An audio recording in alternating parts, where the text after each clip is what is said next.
The UK is hosting a summit that is seen as crucial if climate change is to be brought under control. The meeting in Glasgow from the 31st of October to the 12th of November could lead to major changes to our everyday lives. What is COP26 and why is it happening? The world is warming because of fossil fuel emissions caused by humans. Extreme weather events linked to climate change, including heat waves, floods and forest fires, are intensifying. The past decade was the warmest on record, and governments agree urgent collective action is needed.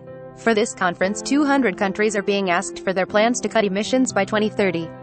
They all agreed in 2015 to make changes to keep global warming well below 2°C above pre-industrial levels, and to try aim for 1.5°C, so that we avoid a climate catastrophe. This is what's known as the Paris Agreement, and it means countries have to keep making bigger emissions cuts until reaching net zero in 2050. What will be decided at COP26? Most countries will set out their plans to reduce emissions before the summit starts, so we should get a sense of whether we are on track beforehand. But during the 2 weeks we can expect a flurry of new announcements. Many are expected to be very technical, including rules still needed to implement the Paris Agreement, for example.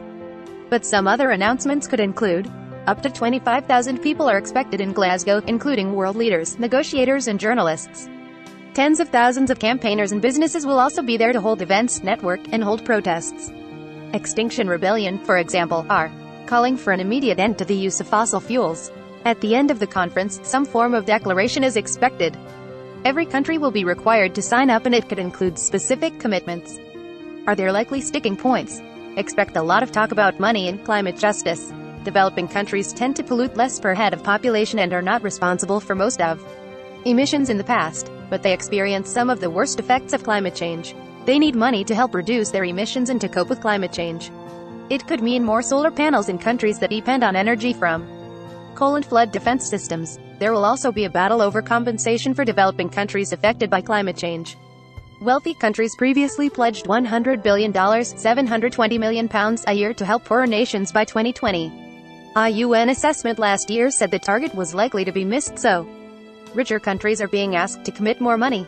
China's commitments at COP26 will also be very important. It is now the world's biggest polluter and has investments in coal stations all over the world. Many observers will be watching how quickly China and other major fossil fuel producers will be willing to reduce their reliance on them.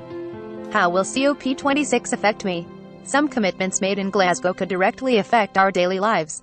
For example, it could change whether you drive a petrol car, heat your home with a gas boiler, or take as many flights. You will hear a lot of jargon. How will we know COP26 is a success? As host nation, the UK will likely want all countries to back a strong statement that recommits to net zero emissions by 2050 as well as big reductions by. It will also want specific pledges on ending coal, petrol cars and protecting nature. Developing countries will want a significant financial package over the next 5 years to help them adapt to rising temperatures. Anything short of this is likely to be judged inadequate because there simply isn't more time to keep the 1.5°C goal alive. However, some scientists believe world leaders have left it too late, and no matter what is agreed at COP26, 1.5°C will not be achieved. Top image from Getty Images. Climate stripes visualization courtesy of Professor Ed Hawkins and University of Reading. Do you have any questions about the forthcoming COP26 Global Climate Conference in Glasgow? In some cases your question will be published, displaying your name, age and location as you provide it, unless you state otherwise. Your contact details will never be published. Please ensure you have read our terms. Use this form to ask your question. 0500ths. Your contact info. I accept the terms of service. Submit. In some cases a selection of your comments and questions will be published, displaying your name and location as you provided unless you state otherwise. Your contact details will never be published. At no time should you endanger yourself or others, take any unnecessary risks or infringe any laws.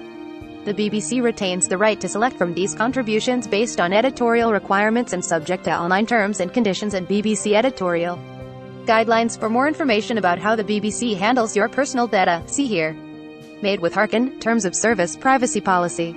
If you are reading this page and can't see the form, you will need to visit the mobile version of the BBC website to submit your question or send them via email to yourquestions@bbc.co.uk. Please include your name, age and location with any question you send in.